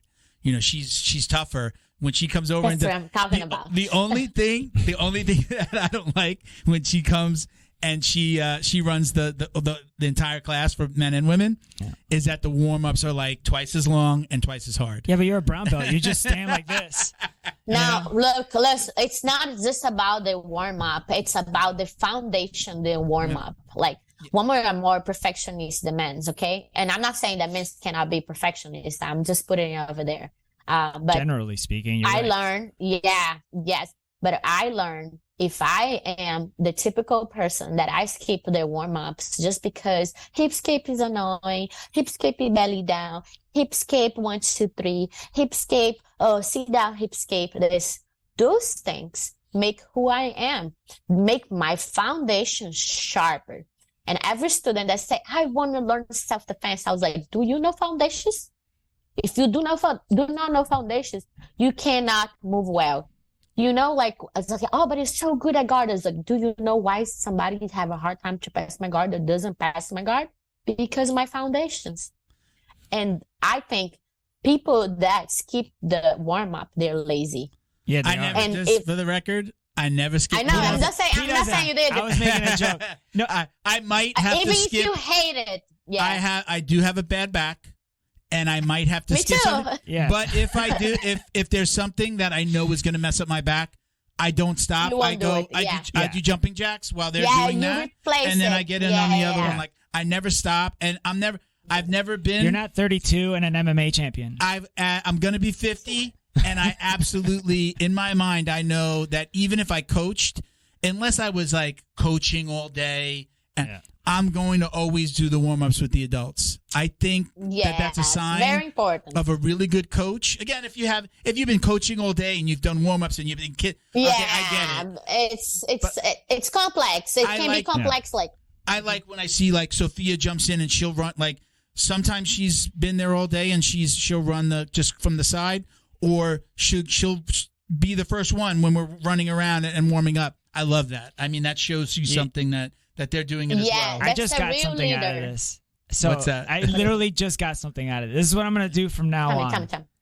From what you just said, you're like, the fundamentals is who made me who I am. Mm-hmm. It's like, I do feel like sometimes I do the warm-ups and I do them hard. I even get made fun of sometimes because I jump the highest when I do cherry pickers. And not because I'm the highest jumper, but because nobody else is jumping as hard as they can every single time. Yeah. Right? Exactly. Because it's everyone a different mind state. You know what I mean? Like, you never know what's going bullshit through on shrimps, though. People day, you know, like you said, like, I have a bad back, you have a bad knee. Sometimes they can feel that's bullshit and looking to the outside, but you don't know what's going on with people. But when I'm not talking about warm up or jumping jacks, push up, core exercise that you should do it always before you start jiu-jitsu, warming up your groins. But I'm talking about fundamentals. Like when people say, "Oh, I hate to do hip escape," I was like, this is your problem. That's why you're getting a freaking guard pass. That's what I was getting to. I'm gonna take my shrimping more seriously from now. I got that from you right now. I'm gonna say the thing. People bullshit on shrimping, bro. My biggest pet peeve. My biggest pet peeve is somebody who shrimps down the mat as fast as they can. Yeah. And I will purposely like go slow and do it right and almost like, go face down like I was taught you're supposed to do. I'm on my shoulders and I'm going slow, and then there's somebody going really fast, like, and I'll stop and I'll hit them with my foot. I'll be like, slow down. You're not, it's not a race. If shrimping is not a race, you're not doing it right. That's just blue belt shit, bro. I love it. It's not. Fast as fuck. But there's the two typical shrimpers. Okay, there's the shrimper that sees in a race that he do not bridge before he shrimp, and that he do not create the space range that he has to get a really guard recover or a counter from that. And they're not framing. There's the shrimper that he just want to run the race. And then there you see the shrimper that he's bridging, pumping up, and he's getting out, not with his 2 feet, but 1 foot sideways, and that he's already ready to replace the guard. Makes sense? And from there's a shrimp leg over, then there's shrimp leg sit down, shrimp invert. There's so many forward like shrimp. foundation. Forward shrimp. Oh, like shrimp. And it's like the bubble forward gum. shrimp. There's forward shrimp. There's all kinds of shrimping. And there's the sideways shrimp that not everyone can do. For the core. Yeah, the core, and not everyone can do it because they do one full leg when you should do both legs. You know what I mean? Yeah. So like, but when we're talking about only the basic shrimp, nobody breathes before they shrimp. Stop bullshitting on shrimping. I actually make a point, and I gotta people. If anybody in the gym hears this, they're gonna look at me now and go, "Well, I'm shrimp I stay judging. on my shoulder. I don't put my back on the ground. I stay on my shoulders as I go. I might come to my side. I might have my side on. Yeah, you have to. But when I transition, I'm never flat on my back. I stay on my shoulders. I learned that early on from somebody. Wasn't my coach. I forgot. I learned that from somebody, and I've always done that. And again, I get annoyed. Like, I'll be doing that, so I'm going to probably do it slower. And then there's the idiot. Like, we do 2 lines, and then idiot, bro. They just don't know yet. They don't know 3 yet. lines. There's 4 lines. People going around me, and I'm like, great. They're gonna learn one day that that's not the right way to do it. I think it's a stage though, because everybody does it. It's not the right way. It's the bad habits that they created and the way they understand. Yeah. Because I'm not saying that your coach is a bad coach, but sometimes I can explain a technique for 5 minutes. Not everyone gonna get all the details, and you're gonna have to keep building your muscle memory. But like when I teach my class, I start foundations. I explain defensive to offensive. And you can't just teach somebody to choke somebody. You cannot teach them how to defend, how to get out of there. You know what I mean? Yeah. And shrimp is about understand self-defense. It's the big foundation to a better technique self-defense. If you do not understand shrimp in a certain point, that you have to bridge, that you have to frame, that you have to shield together, and where your feet should place, and where what's the moment that you're going to come up to your elbow to transition to your palm to shrimp or whatever you're going to do next. It's really hard to understand self-defense foundation from the bottom. You know what I mean? Shrimping is the opposite of jiu-jitsu for a split second. It is. You have to. It is. It's the opposite of in jiu-jitsu. Successful jiu-jitsu is zero space. Yeah. Well, I mean, that's the it's the most. It's a defensive move. The foundation of jiu-jitsu is leaving zero space. Space is bad. Space is bad. You know, and when you get this, Hickson, I go to step 1. After step 1, I go to step 2. I don't go back to step 1. You know, it goes like that. You know. Yeah. When you shrimp, though, is create as much space as humanly possible, and then find your hole and get in there and start building wedges. Usually, you're shrimping to then close. You know. I know, but maybe that's why people don't get it. It's the opposite of shrimp scamper. Let's go back to what we talked about before the cameras were rolling. Give me a shit, bro. Cauliflower ear. We were talking about cauliflower ear. Do you have cauliflower ear? Very lightly. I have more in the left and less in the right, but very lightly. I just got one. I never really fully wrapped my ear because every time I kind of saw the gi kind of burning off or I got a knee or an elbow there by mistake. I really deep head pressure, side control there, and I felt my ear. It got in on my always eyes, no matter how much painful it was, and I always try to squeeze. And I have I don't know if everyone does this. I have a crazy technique that I get my ear and I smash sideways inside. And I literally do I just grab my ear, literally like this, and I just squeeze and turn and do days. To get the liquid out, right? You're trying to get the. She's working. You're just keeping it mobile. Yeah, just do days all the time, and it feels burning after. That's gonna be a gift now, just to let you know. Yeah, no, literally, you do things days that you. And I always was really strong days. I'm not having cauliflower ears. I used to watch a video that's very funny. I just forgot his name, but he's GFT in Fortaleza. There's a really funny video that I'll share with you guys later. That he have a YouTube channel from people that wanted to have a cauliflower ear. He was literally using his knee and using the chair in the ear to explode the ear. It's it's funny. For and fake? I'm how people to get the cauliflower ear. It was a professional cauliflower ear guy. Are you serious? And I'm I am not joking. I have to find his profile. He's the daddy one of my friends, and I've been there to train a few times, and I was one of the people that kind of got into GFT in Rio and Israel and all the kids that's very talented from there. Mm-hmm. And that's his daddy. And there's he was sunglasses on YouTube and literally beating the shit out of the guy to fuck his ear, literally for the ear. Wow. I have very big ears. I've always had big ears, especially if I lose weight. My ears look tremendous. Yeah. My friends used to make fun of me. People called me Dumbo. My daughter has my ears. Dumbo. But because I'm big and I'm heavy now, kids don't know what Dumbo is anymore. I have a friend that used to say when he would drive behind me in the car at night and his lights would be on that he could see my ears, the lights. That's awesome. Ears. That's how big my ears are. You had good friends. I've always dreaded. I'm it's going to happen eventually. I've never had cauliflower ear. We talked about this too before. People will be like, oh, you train jiu-jitsu? How come you don't have cauliflower ear? And I'm just I don't know. It's never happened. I'm a bigger guy. I'm usually more on top. I don't have a lot of people smashing me in my ear. It just hasn't happened to me that way in the gyms that I've trained in. Did you hear Steve-O? Did you hear Steve-O talk about this? No. So Steve-O tried to get cauliflower ear. And Francis Ngannou, John Jones, I'm sorry. John Jones tried to give him cauliflower ear. A whole bunch of MMA fighters. He went gym to gym. He said John Jones put the championship belt on him and was just punching him. And he just doesn't get cauliflower ear. It sounds like what she was just saying. Yeah, exactly. With the guy trying to give people. But what I'm also saying is I think maybe some people get it and some people don't. I've gotten a little bit inside, not on the outside. That's what I have. Yeah. Yeah, me too. That's what I have. I get a little pain in there. I don't know why that only ear in that spot. Yeah. Right where that curve comes in, in here a little bit. but never. I mean, look at this thing. Yeah. You know, like it's like ready for cauliflower I got big ears. Every once in a while, though, like I'll be in a position where like somebody was like rubbing against it. I'm just like, oh my God, that's gonna hurt tomorrow. And I just haven't gotten it.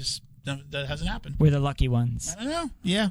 No, you're lucky because most of people, when they see me and they say, "Are you a bodybuilding? Do you have fitness model or something?" I'm like, Do I look like a bodybuilder? I was like, yeah, you're very fit. Do you lift a lot? Like, do you do arms a lot? And I'm like, no.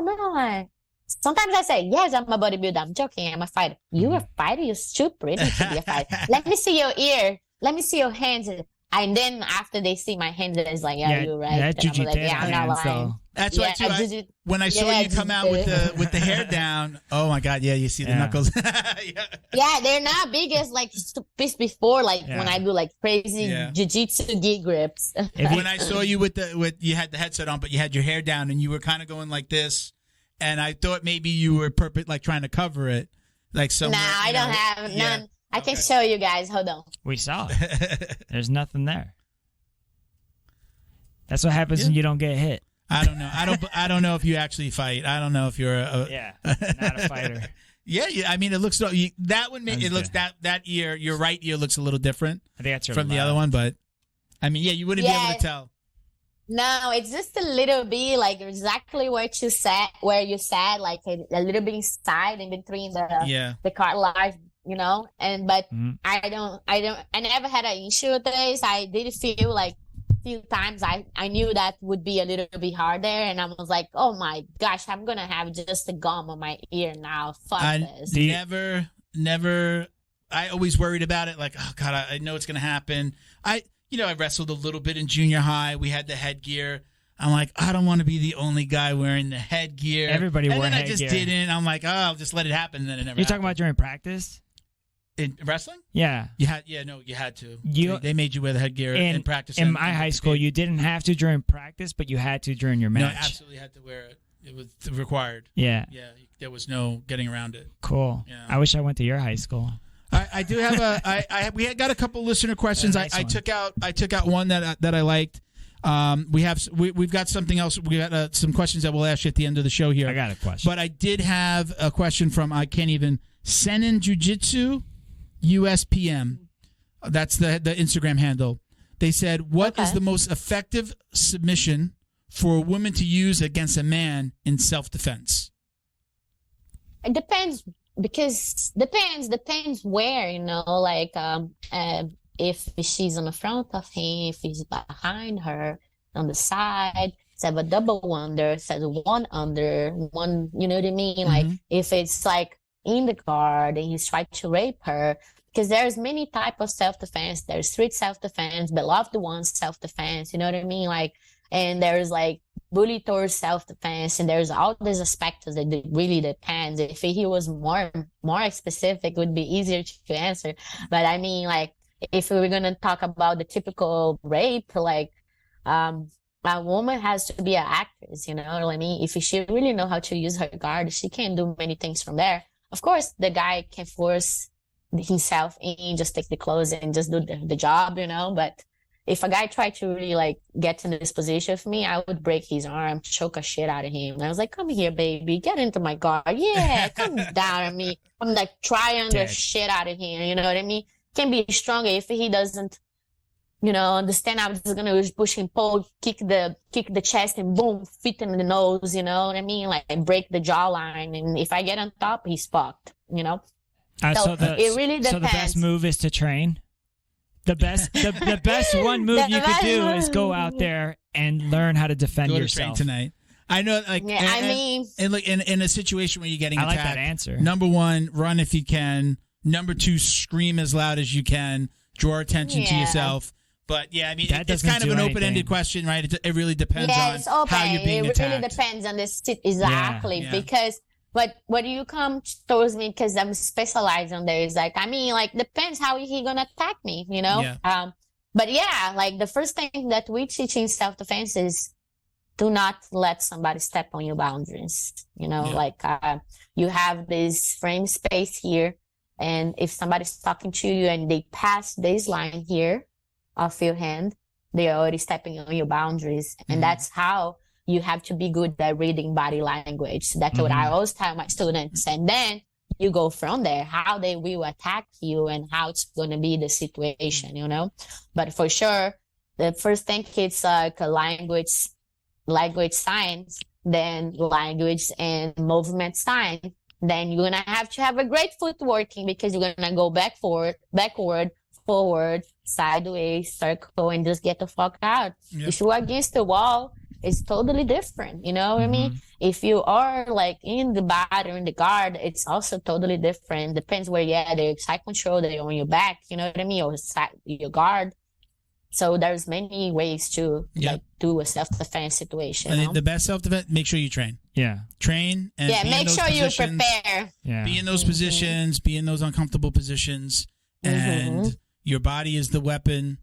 Train your body. It also it'll train your mind too to recognize danger as well. Like psychology is very important. You could see a threat coming before there's anything threatening ever happening. Yeah.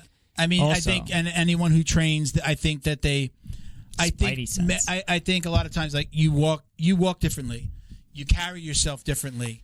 100%. You know, I've always said it's the quiet confidence that goes along with training. You can walk into a room and never feel uncomfortable, or you could walk into a room and look like you're scared and look like you're uncomfortable. I think self-defense, I think jiu-jitsu, any martial art, I think you walk a little taller. Your chest is out. 100%. You're more 100%. comfortable. And I think that, you know, again, predators, you know, they prey on the weakest, right? And they're going to, and soft targets. You know, you're going to, training and having confidence in yourself is the best self-defense. Yeah. So, do you think 100%? And if you're good at body language, that's everything you need. You will know somebody's intention right away. You know what I mean? Yeah. You will and from there, you better be prepared. You know, an ounce of prevention is worth more than a pound of cure. Absolutely. 100%. Yeah. Okay. Can I ask one question real quick, though? Go ahead. Do you think the world would be a better place if everybody knew how to fight or defend themselves? I mean, defend themselves for sure. Like, you don't necessarily have to learn how to fight to defend yourself, you know, because that's what I ask my students. Like, if I get a brand new person and that I want to do self-defense, I was like, there's many ways to introduce you to self-defense, but I need to know you better to understand which type of self-defense you need, you know what I mean? But at least to get out of situation without using any like drastical movements, escalating. You need to learn. Yeah. Escalating. Like, I always ask them like this. I was like, do you want to able to defend yourself and just get out of situations? Or do you want to able to defend yourself and do damage? That's why I always ask them, do you want to do damage? This is something that's going to be way like long-term thing. And if you want to only defend yourself, it's much easier. And you know what I mean? There's many ways of self-defense, and the verbal one's the first one that we spoke of. You know what I mean? I know that there's a viral video from, I don't quote him much. I don't really know a lot about him, to be honest. Jordan Peterson. Yeah. Where he's talking about everybody should, not everybody, you should learn how to fight. Everybody should be a savage.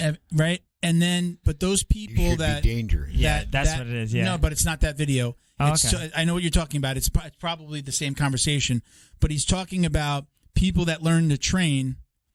You know, people think that, they're going to, like, if you train a bully how to fight, you kind of wind up training the bully out of him. I'm not saying that's not what he says, but learn how to fight, but you're also learning how to control that aggression, right? So somebody who's aggressive and doesn't know how to fight is usually a bully, right? They're looking for the confrontation. And they're picking as easy soon as targets, you learn how to fight, you go, number one, I don't know what this other person knows. I may get into a situation where I'm looking at you, you're 5'1", and I act aggressively with you, and you knock me on my ass and choke me out. Try to get cute. Right? Like, knowing how to train also trains you to control your aggression. Again, I'm paraphrasing what he said, but that specific 100%. viral video is, it's really smart to learn how to fight. Like, I think people are always scared for a bully. We have that situation in our gym. We had 2 boys in our school. One trained with us, and he got into a fight with a bully at school. He took him down, parents were called, blah, blah, blah. Fast forward about 6 months, the bully was training at our gym. They are best friends now. Not friends. I asked Mauricio the other day because I tell him, I always talk about that story. He goes, no, they're not friends. They're best friends. Best friends. They are best friends now, the bully and the bullied, who protected himself before this other kid really knew how to fight. And now I couldn't imagine those boys going out and looking for a fight. He showed him the truth. Yeah, I can never. I can't imagine any of the kids in our school. They're so confident on that mat, and then they're so playful when they're away, and they're just great kids. Yeah, and none of those kids I don't hear like those kids are never getting into trouble. A lot of jiu-jitsu dudes are like that, bro. Yeah. I mean, it calms you down. I mean, it's number one, you're getting out any aggression that you might have, but you're also learning. Number one, I don't want to hurt somebody. Number two, I don't know what that other person knows, and I could be the one getting hurt, right? Is there anything cooler than a 40-year-old 3-stripe brown belt? It's a cool dude. All right, we're gonna move on. Let's move into Bo. What are we gonna do? Where are we going? The drill down. The drill down. We call this segment the drill down. These are questions that we ask just about every guest. There's a variation of these, so they'll make sense when we start to ask them. You can elaborate on the answers. Feel free.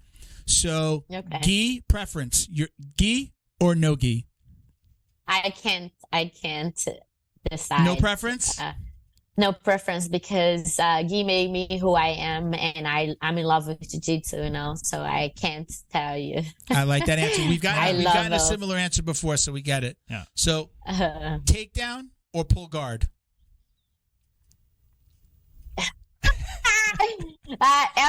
I have a really high HQ, so I was gonna say depends, because if somebody that's gonna try to take me down, and I know they have excellent wrestling, I can't stop them, I was just gonna fucking pull guard. You know what I mean?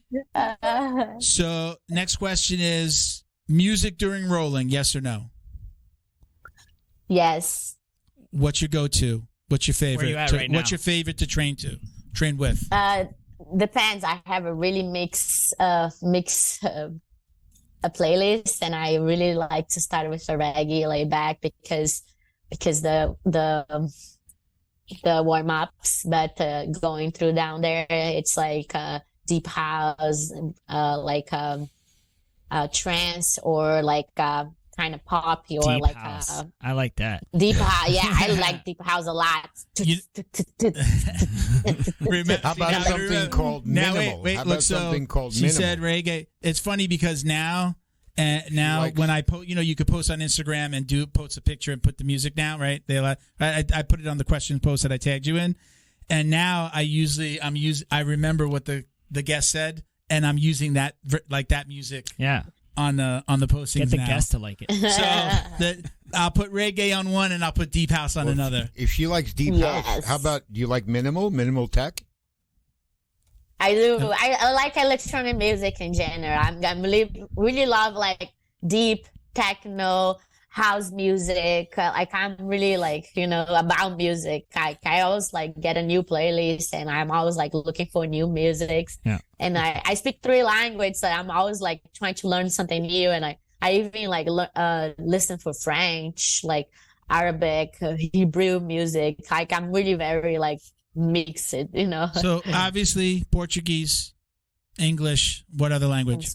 Spanish. I will say I was going to say real quick, there's a similarity I've noticed between jiu-jitsu people and military people. They have the most eclectic, they don't really ever have a favorite music because you're always with so many other people, so you get exposure. I'm listening to everything. I think that's country. a byproduct of jiu-jitsu, hip hop on the way down. I put it on shuffle.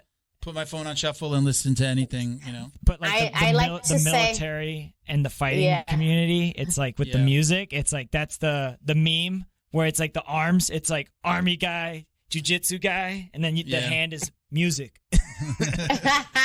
Yeah, I like to say that I like to blend in situation. I like to say that I can be a tomboy, a little girl, or you know what I mean, or a really a little man. So the way I like to blend in, it's the same way I like to blend in with my music, and people have different tastes, and I like to be open-minded about people's tastes. I like to hear people's playlists and oh, I like this music, I'm gonna add to my playlist, you know what I mean? Like, I like this, I think in life in general about everything, you need to be open-minded. If you're a closed mind, you're not going to be able to progress, evolve in general. Get a bigger sample size. Mm-hmm. So you said before, you obviously you watch UFC, you train MMA, but do you study tape? Are you watching videos like BJJ videos, MMA videos online? Yeah. Are you studying? Do you ever do instructionals? Yeah, I'm always like watching. Yeah. I did 2 different instructionals. I did got invited, but I procrastinated with a lot of things.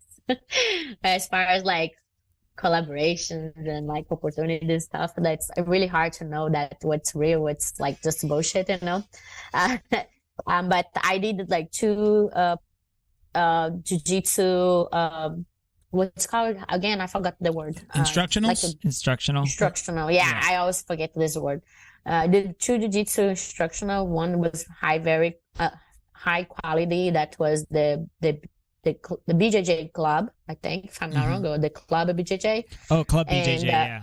Yeah, club BJJ, high quality, very nice. And right away, I did BJJ Fanatics 1 in the frame of other, but I got invited to do BJJ videos, X videos, or something like this. There's a new X videos. X jiu-jitsu or something. Jiu-jitsu X. Jiu-jitsu X. Jiu-jitsu X, yeah. They're from California, where I used to live before I come to Florida.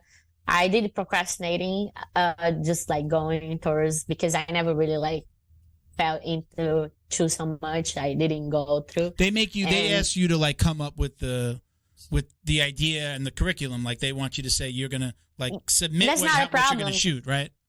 Yeah, that's not a problem. It's just they're gonna be in Florida, and I have to manage to be with them, opportunity, they'll pay money, but I got to fix so many things to go actually do a jiu-jitsu, thing like this. And does it not? So I know I'm procrastinating, so I just dump a bunch of opportunities. But also I just didn't focus a lot in me, and I barely had time to post myself it's a trade-off. how I used to. It's really hard, I wake up in the morning and I'm just back at 6 o'clock and I'm so tired. I all want to eat, smoke some weed, sleep. Yeah. Do laundry. Yeah. Yeah, it's good. You'd get along with Bo. That's the Russian proverb. If you chase more than one rabbit, you catch none. Yeah, exactly. And I'm I know I have a list of procrastination that I am doing, and I'm aware of them, and I do feel comfortable with them. And but I know yourself. Why. Now you're focused. You're focused on the things. I'm very focused. Yeah, very focused. I know that I'll have time to do anything I want. And next year, my goal is to start competing more jiu-jitsu. Because in 2 years I'll be in a different stage in MMA that I want to be, and I'm definitely know that's going to be different. Yeah, people who have a high tolerance for delayed gratification usually are more successful. Exactly. Yeah, I've been thinking more. Yeah. Exactly. If you want to boil it down. I got so patient. My friends look at me how can you be so patient? My friend, patience is a virtue. Not everyone has, You said it before, it was a lot of people, you said you were offered to be on the Contender Series, for example. Mm-hmm. A lot of people would jump at that and then potentially fail because they're not really ready. It's, again, I do say it a lot. I'm very patient. The days of me trying to get rich overnight are gone. I'm patient. Mm-hmm. Get rich slow, baby. Yeah. Right? Yeah. 4 years of doing this. It took 2 years before we really started making money. We launched in COVID, right? I mean, that was one thing. The marketing company, the things that I do. There's a million things that I'd want to do, but then I would lose focus. We're not fast shrimpers over here. Yeah. We're not shrimping across the shrimp is slow. The shrimp is slow. Yeah. One thing I did learn was to prioritize what I have to do. And I know you can focus on many things at the same time, but you won't be successful if you do many things at the same time.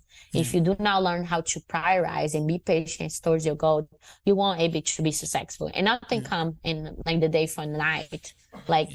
I read that example, Abraham Lincoln, like he failed 99 times before he be president of the United States, and he actually became the president of the United States, and he was a high level, like clinical proof HDHD guy, you know, and if you think of, like, a lot of people see those things as a clinical condition when he's a fucking smart guy that he already died, you know, not between us anymore. Like what makes the other people different, you know? So there's a lot of things that people learn through their journey. It's patience, one of them, but I did learn this a lot, and I still not patience for some things, but learning with different people's personality and learn me to make me be more patient and to prioritize towards business and prioritize towards my personal life and my professional life, you know? Yep. So let me ask you this next question that we're talking about, kind of focus and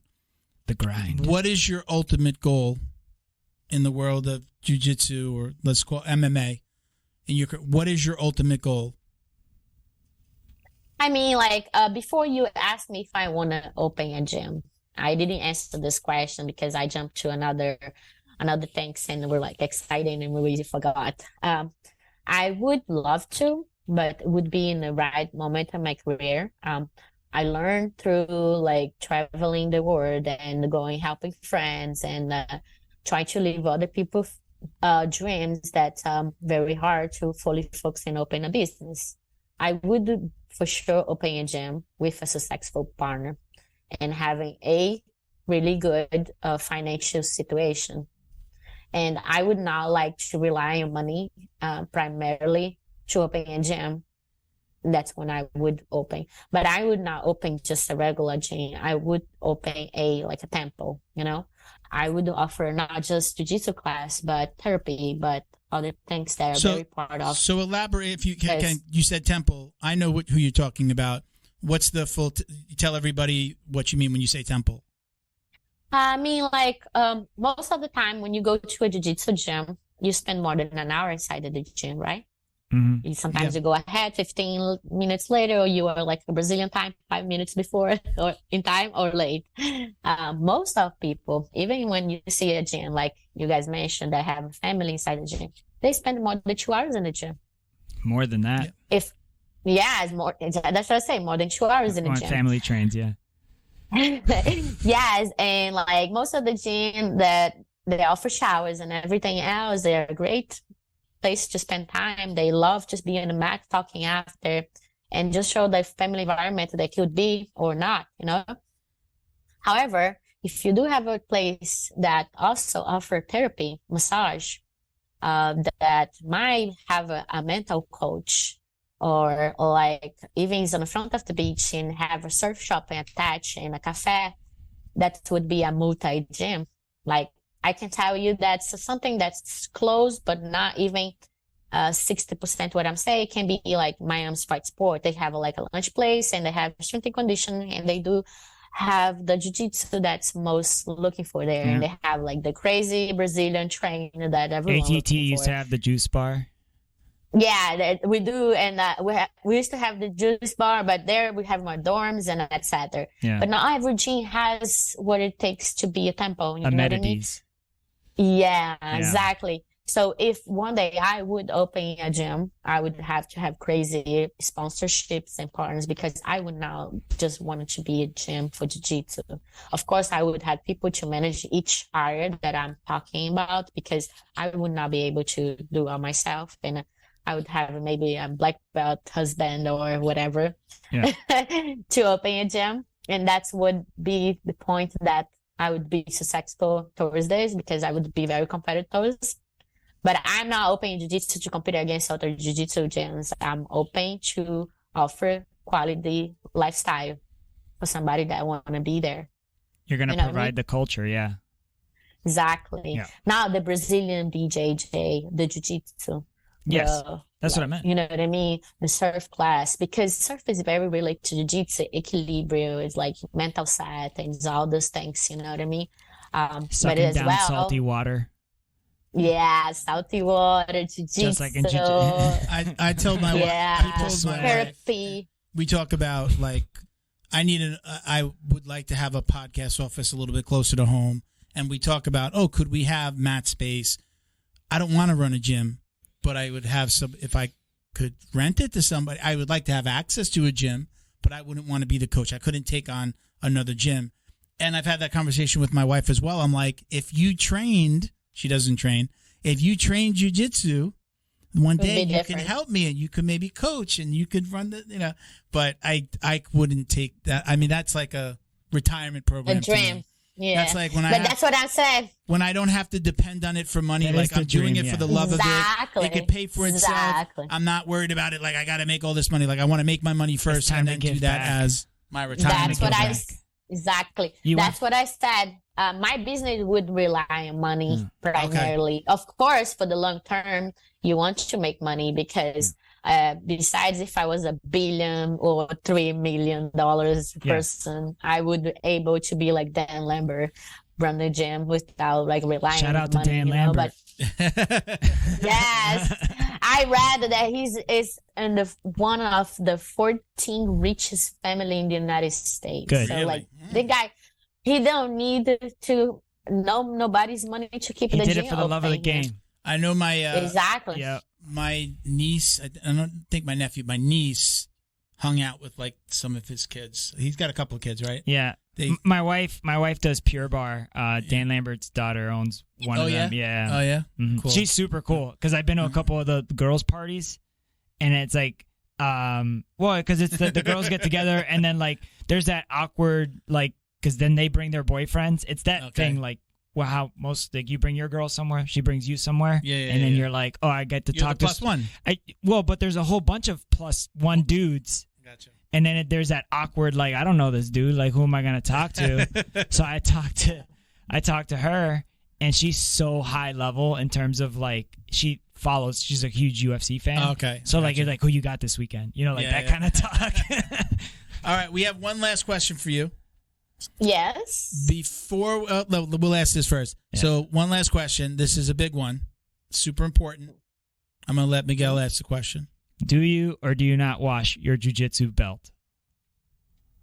I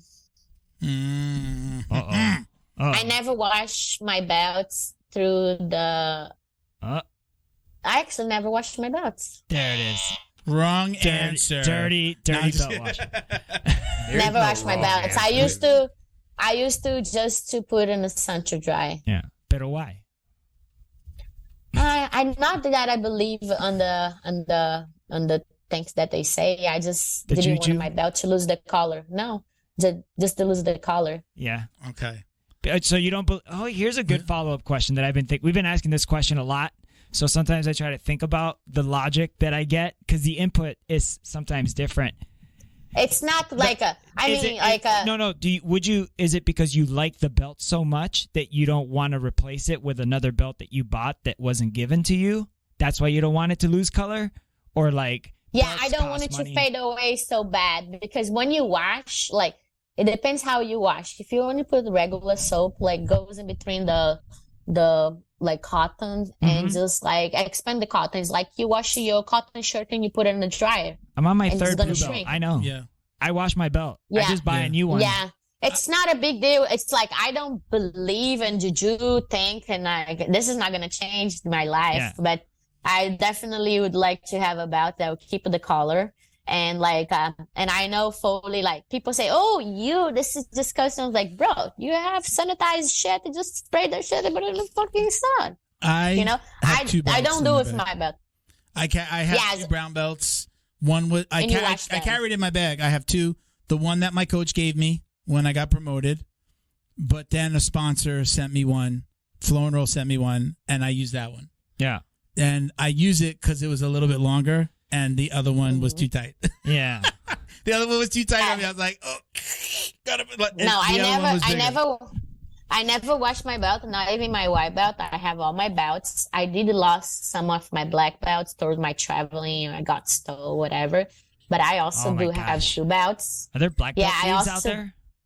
I still have my white belts. No. Are there people who steal black belts? Oh, bro, like when you travel so much, when I was like a jiu-jitsu gypsy, like they call, like I used to have my stuff stolen all the time. Really? dirty. Yeah, because you never know. People like left with the wrong belt, like 2 brown belts. Like I remember is Oscar who's Omar? Omar had left with like my belt or something. I don't know. You're both brown now too, yeah. Yeah, we had to sit with the same belt, Yeah. and he grabbed one. But yeah, I don't. I carry 2. I don't. There's not a lot of. I don't see how this mistake happens. There's not like a lot of meaning behind. Oh, this coach gave it to me. I think maybe at black belt, I'm gonna want. I mean, there is that some meaning. one, you know, there's some meaning. Like you get a Marcelo Garcia black belt. Yeah, I have all my belts. I have every belt that I've ever worn. I have my white. I had 2 blues because I moved and I actually wanted to have the same color as the gym that I went to when I went to Felipe's. That makes sense. And then I have my 2, like I have 1 purple, 2 browns because again I got 2. I kept them all, and I know like I'll put them in a circle or hang them or put them Me in too. something, you know. Me too.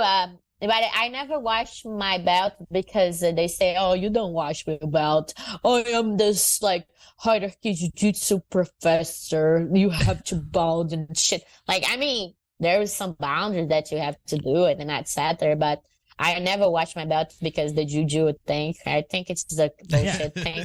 I mean, like most of people have different opinions of, you know what I mean? I never washed my belt, and if my belt got washed, my mom put it inside and she didn't know. Yeah. Most of the time. I'll tell you a quick story. Felipe always said he doesn't wash his belt. His belt like looks gray, it falls apart. He's got one that he wears that's like newer, but he's got his old one. He swore up and down that he doesn't wash his belt, and then we would talk about it in the gym, and I would be like, "That's disgusting," you know, joking around. And Sophia was like, "I threw it in the wash the other day." She washed it. Sophia, she's like, "I washed it. This was a while ago." She's like, she's like, "It smells so bad." Yeah, there's a point. Like there's a point. Why'd you throw him under the bus like that, man? Oh, I don't care. Yeah. Not gonna listen There's to a this. point, of about course. her. You just If got you her do trouble. those trains, like meows and your belt is like yucky, like bro, you have to wash your belt. Did you say the Meow Brothers? I said the meow brothers. I love their videos. You know they're doing that on purpose, right? What's they got throwing water on the I know. mats. Like when it's really, it looks like it's just drenched. You Yeah. don't think that's real? Yeah. I don't think that's real. It's I just think because that's the first roll of the day. They're just throwing water on the mats, and that's how I they don't clean think it. it's bullshit. I don't think it's bullshit. Sometimes I've been it's in the not. camp with them. Yeah. I've been in a camp with them since they were like orange belt and through they were black belt. I even did like an interview and stuff with them. Bro, like there's a real gap. Yeah. But now Oh, I know that. it's I'm not denying that. different. I know. Now it's different because they become like blogger and like, you know what I mean? Like they probably are creating some things and exaggerating something that for a long time they didn't come out. It's like a virgin that loses her virginity and then become this like icon online. You know what I mean? So like, yeah, it can have some fake news just because it's social media. No, they do it to be funny. They got the guy who's to be spraying funny. the water, and then they roll in it to just make it like it's a joke. I believe, she said she trained with them. I believe they sweat that much, is what you're saying. That's real. No, they train that Yeah, much. but that's what I was talking. Like, there's like guys, my roommate. That's Has she been? It's just like she came out of nowhere. She's been there the whole time. yeah. She's trying to go under there because I say, "Hey, don't make noise." Was Hey, she hi, laying on the Julia. couch the whole time? Fala, Hello. Oi, no, she was in her room. Look how cute what did it say? Brazilian You she read is. my Nice guess. T-shirt. What did it say? I don't know. I wasn't. Vem aqui, volta aqui. Deixa eu ver. What was Deixa on eu her ver. T-shirt? Deixa eu ver o que tem na tua camisa. Deixa eu ver. Read my T-shirt. That's enough. Vira de frente pra mim. That's enough social interaction You for read one day. my T-shirt. That's That's enough enough interaction with you. interaction for one day. Yeah, that's Social interaction. it. Don't talk to her. Got it. Does she train? No, she No? does not, but her daughter is very good. There you Yeah. Like a yellow belt, and I'm gonna make her a little beast. go. Okay. Good. All right. So we want to thank you so much for doing this, but we also want to give you an opportunity to shout out any sponsors. Do you want to say hello to anybody or shout out sponsors? This is your time. Of course, I would like to thank you guys for the opportunity, and it was welcome. very Of fun. course. I was excited for it. There was a long time that I didn't do a podcast. I don't remember when I did last. I think it was a Brazilian one, maybe like 6 months ago, whatever. Yes, AP, my main sponsor, Albino in Puerto. Thanks, Arvi. Thanks for the long relationship. He's always take my back, and I've been world champion for the day first for him, and I'm very thankful. But I would like to take the opportunity to shout out to new sponsors. As you guys know, I am a pro fighter now, and I have a really heavy curriculum, and I am always looking for sponsors as far as collaborations, as far as anything. And if you guys have anything in mind on your podcast, I'm always open to give a look up. I don't know. Every time I get in a camp, it's really hard to like keep a training, like keep paying the bills and etc. And I would love to get sponsored any type, not just towards the camp, but towards the fight or build a long-term relationship with new sponsors. In the moment, I do not have any sponsorship besides AP, and I'm about to close with Zebra again, Zebra Max. But so far, I don't have anything as far as supplementation, CBD, and other things. We have a couple of those. If you saw my post, yeah, I would say after we launch the podcast, I've spoken to my sponsors, and they are all. I don't want to say all of a sudden they're going to get lots of messages, but they know that when we have somebody on, that they usually ask, hey, what do you think? And sometimes they'll send some stuff or they'll reach out. So, feel free to message. You saw the sponsors on the post that we did. They're all open to having conversations with our guests. So I can't say that they all have the ability to do something, but they're open to having a conversation. So feel free. I'll say nice things about you. Thank you. And champion mentality for sure. Yeah.